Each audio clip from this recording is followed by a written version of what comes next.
Fala minha galera, tudo bem com vocês? Sejam bem-vindos a mais uma aula de história. E aqui quem vos fala é o professor Felipe Lacerda do canal Estude Sem Pressa. Na aula de hoje veremos uma aula completíssima sobre o Império Romano, os seus desdobramentos políticos, econômicos e sociais. E é por isso que eu digo, se tu está aqui, deixa teu like, seja inscrito e comente, não esquece de compartilhar. Vamos para a aula. Roda a vinheta aí, editor.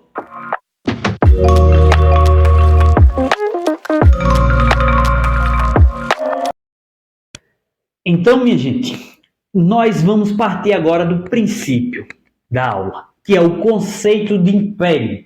É logicamente que no estrito senso da palavra império é um sistema de governo na qual é governado pelo imperador ou imperatriz. Esse imperador que às vezes governa com mão de ferro, sendo ele o autoritário, o que toma a decisão, ou às vezes que é um governo centralizado na mão do imperador, mas que conta com outras pessoas para participarem dessas decisões que serão tomadas, sejam elas políticas ou sejam elas do parte também de exército. Ok, mas o que nos interessa aqui para falar de império é a sua outra característica, que é a sua expansão territorial sobre outras nações na qual não se tem origem de onde partiu esse império. Exemplo, a Roma, ela tem seu início ali na Península Itálica, mas que só ocupa uma pequena região, mas depois ela se expande para toda aquela península.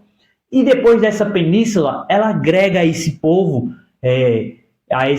romano, outros territórios na qual não são da mesma nacionalidade. Exemplo deles são os cartagineses, os de Cartago, os fenícios, que acabam agora se tornando parte do Império Romano e sendo governado pelo seu imperador ou por quem ele deixa lá para governar, mas de que de forma alguma agora são mais parte da Grécia, mas sim parte do Império Romano. Belezinha? Então as duas características principais é que é governado pelo imperador e a segunda é que engloba nações na qual não tem origem no seu principal reino, no caso de onde surgiu, em Roma. Belezinha? Então, sendo assim, a gente pode adentrar na aula e comentar aqui sobre as principais mudanças que acontecem ali no período em que Roma se expande pelo Mediterrâneo. Primeira mudança que está caracterizada aqui, provocado por essas conquistas, é o enriquecimento do Estado romano, que agora tem altos impostos sobre terras de joias, de ouro, prata e outros bens obtidos nas províncias, que são essas províncias, os territórios conquistados a partir dessas guerras, nessa expansão territorial. Então o governo está enchendo o bolso. Além disso, tem o fortalecimento de um grupo social, ou dos cavalheiros, que são os homens enriquecidos com o comércio, com a cobrança de impostos nas áreas conquistadas a serviços prestados pelo governo de Roma, onde esses cavalheiros, como forma de conquista, ganham terras para poder ali comandar e adquirir impostos que também são distribuídos e rateados com o imperador. Beleza?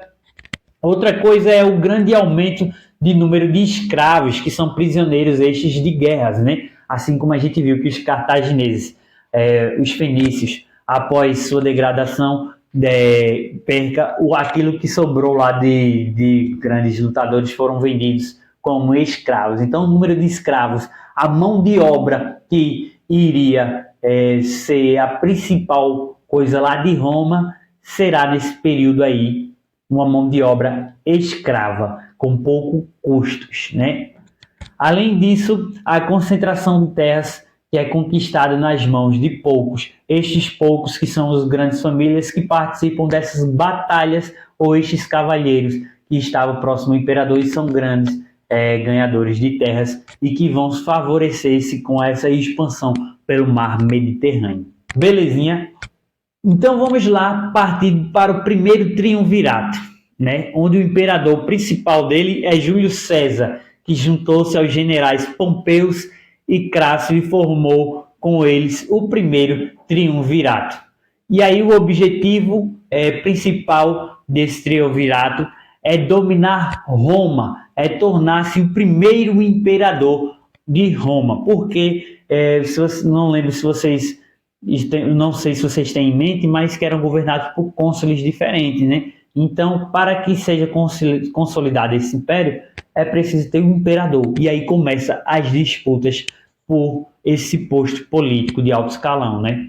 Então, depois de conquistar a Gália, Júlio César volta a Roma e venceu as forças de Pompeu e toma o poder. Então, Pompeu, cônsul lá de Roma, acaba perdendo para Júlio César esse território romano, essa parte de poder, porque Júlio César tinha conquistado a Gália, que era um local que resistia há muito, muito tempo.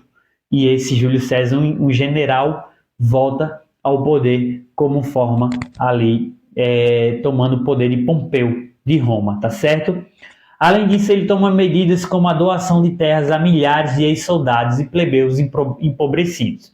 Isso vem porque parte de ex-soldados e esses plebeus empobrecidos compunham seu exército, e nada melhor do que dar-lhes terras para que eles consigam ali progredir socialmente, né? Se serviram a ele. Então, acusado de trair a república, assassinaram em 44 anos antes de Cristo, né? Ele estava ameaçando sim a república. Veja só que conquistou uma coisa e voltou para Roma para tomá-lo de Pompeu e conseguiu, sendo assim uma ameaça à república, e foi assassinado em 44 antes de Cristo. Belezinha? O segundo triunvirato, né? Com a morte de César, formou-se o segundo triunvirato, integrado pelos generais Otávio, Marco Antônio, cara inteligente, e Lípido, né? Otávio ficou com o Ocidente, já Marco Antônio com o Oriente e Lípido com a África, né? Um território imenso que não dá para ser controlado inicialmente, antes de tornar-se império, por uma pessoa só, mas que sim será posteriormente. E o que acontece? Que, né, a vitória coube a Otávio entre esses três aí, que ao retomar Roma, pressionou o Senado a lhe dar vários títulos. E um desses títulos dar início a ele como o primeiro imperador de Roma. Ok. Então vamos ver aí as principais mudanças causadas por Otávio após mudar o período republicano para o império, que nós já citamos suas características, né? Do que seria um império diferentemente da república. Aí grande parte também do poder do Senado passou para as mãos do imperador, porque era ele que iria administrar aquelas terras agora. E uma característica do imperador é o autoritarismo, ou a decisão de escolha final está em suas mãos e não para a parte do público. Aí a plebe também de Roma chegava a quase 1 milhão de habitantes e perde seu poder de propor e de votar leis, já que o Senado agora só pode tem seus poderes reduzidos e quem toma a maioria das decisões é o imperador Otávio. Ok? Além disso, não só houve mudanças, mas também permanências, né? A história é composta por mudanças e permanências. Roma permanece como a capital e continua a ser o principal centro de poder, onde estava presente Otávio.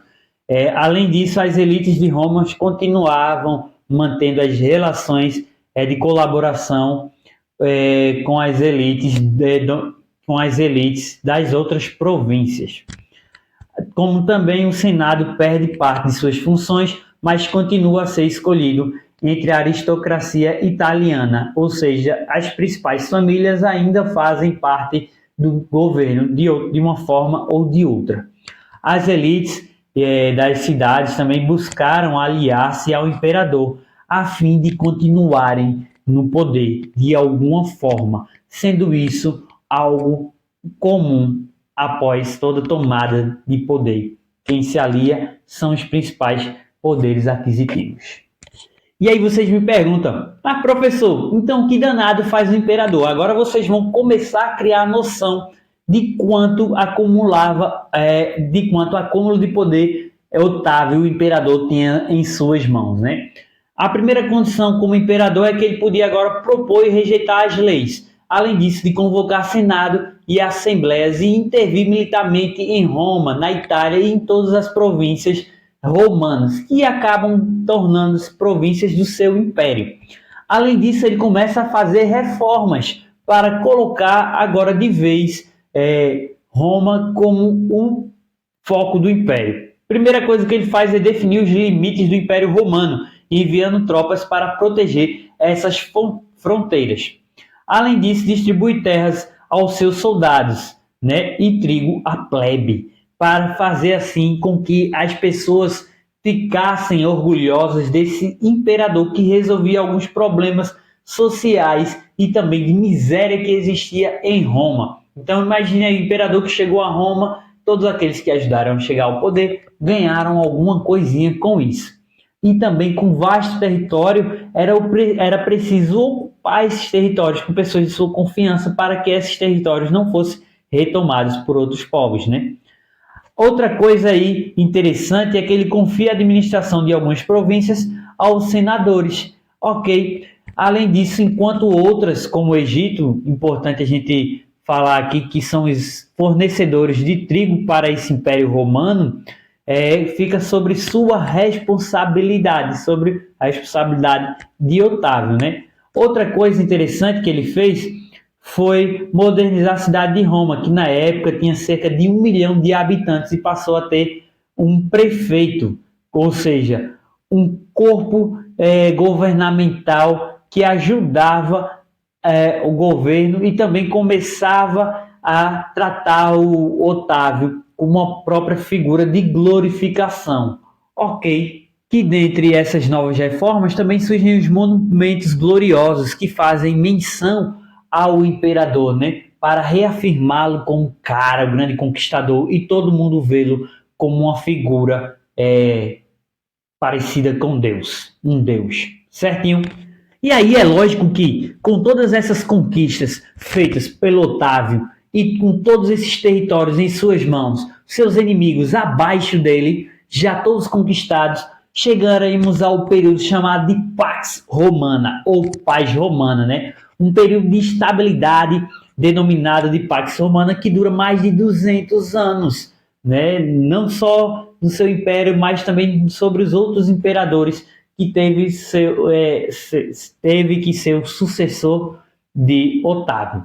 Né? As cidades do Império ali ganham estradas, teatros, aquedutos, termais, fontes e fronteiras que começam a ser fortificadas a fim de defender aquele território. Inclusive, essas estradas aí, que algumas delas duram até os dias de hoje. Aí o prefeito da tua cidade aí faz uma obra, um calçamento, chove um pouquinho e estoura. E essas estradas estão até os dias de hoje. Vai entender, né? E aí outra coisa a gente pontuar é que sobre o imperador Trajano, que ele impera, governa ali a partir de 117 a.C., o império adquire sua máxima extensão territorial, que é no século II. Vocês podem verificar aqui na imagem ao meu lado, que a expansão territorial alcança mais territórios ali pelo lado do Oriente Médio e Ásia. Ok. Professor, mas qual é a base econômica, fora os impostos, desse império? Essa economia romana, ela vem como as principais coisas são os mantimentos que são produzidos a partir da agricultura. E se uma cidade não provém, a outra tem, a outra província tem. E sendo assim, é obrigado a circular em forma de comércio, olha aí, agricultura e comércio, para outra província, fornecendo tudo que fosse necessário para a sobrevivência do império. E aqui a gente destacou algumas dessas produções, né? O trigo, que era o Egito, um grande provedor, o vinho, azeite, peixe salgado pelo mar Mediterrâneo, né? Além dos metais e objetos de ferros, peças de cerâmicas como ânforas, que a Mesopotâmia sabia fazer muito bem, né? Vasilhas para guardar líquidos e cereais. Belezinha? Então essas são as principais fontes econômicas, além do comércio desse vasto império. Mas tudo que é bom dura pouco, ainda bem. Imagina aí se a ordem do Império Romano reinasse até os dias de hoje, praticamente teria conquistado agora todo o território da humanidade. A degradação do Império Romano, professor. Quais foram os principais fatores que o senhor destaca para a gente conseguir finalizar esse período romano antigo? Principais fatores, sendo eles internos e externos.